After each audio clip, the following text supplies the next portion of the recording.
Okay, we often get questions here about muscle intention versus movement intention. So what does that exactly mean? Muscle intention, where you're actually trying to feel a movement, actually purposefully contract that muscle.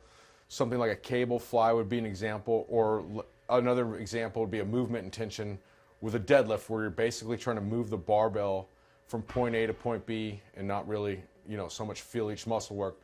So now I'm going to explain a little bit about it.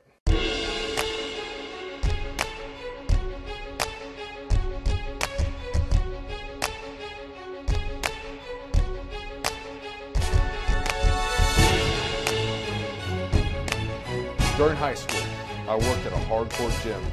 It exposed me to a wide range of characters, from one member who challenged another member to a duel in 1997. You heard that correctly, a duel in the latter part of the 20th century. To another guy who was an old-time powerlifter with a mullet. He was simply known as a veteran. One time, after I missed 405 in the squat, he threatened me with seriously bodily harm. Needless to say, I came back and made the squat. Years later, the former owner used to snort cocaine and then take his drums up on a rafter and beat him and scream. It was very macabre, but it made for a hell of a deadlift workout.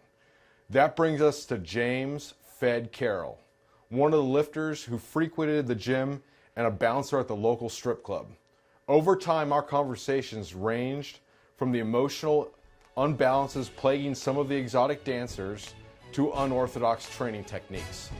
One example of the latter came from his stint behind bars. From this experience, he spoke of a dude named Red, who had a massive chest, or as they call behind bars, the hood, and had the biggest back arms he'd ever seen, both of which he developed by doing 500 push-ups every morning before chow, or breakfast. Fed would talk about how Red would slow down the negative and try to feel every muscle contract when doing it, or try to feel his chest contract when doing the push-ups. Purposeful muscle intention, Red claimed, was his secret for building a Herculean hood or chest. Fed was not a science guy. He did hard time and preferred hard work to hard data.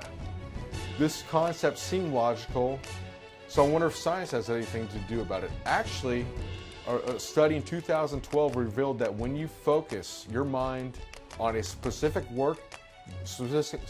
muscle during a workout, you work that muscle over 20% harder, according to an EMG study. So basically that means the electrical activity of the muscles. Interestingly, the study showed that when subjects bench press 50% of their one repetition max and they tried to listen to a command to feel their chest work, this held true, but when they went over 80% intensity, it did not hold true. Red was a very strong man, so a push-up would have been closer to 50% of his max, more or less, of his true limit. So science backs exactly what he says, and it's beautiful to see Penn State finally catching up with the state Penn. Practically applied, when you are training deadlifts, don't try and feel the movements. Even heavy bench presses, you need to be, when you're doing the concentric or the positive portion of a rep, you need to do it as explosively as possible. Let's talk some bro science, shall we? Movements that are classified in bro science terms as shaping, a la bicep curls, flies, leg extensions, need to be performed in a muscle intention style to maximize results, really focusing on that muscle and feeling it work.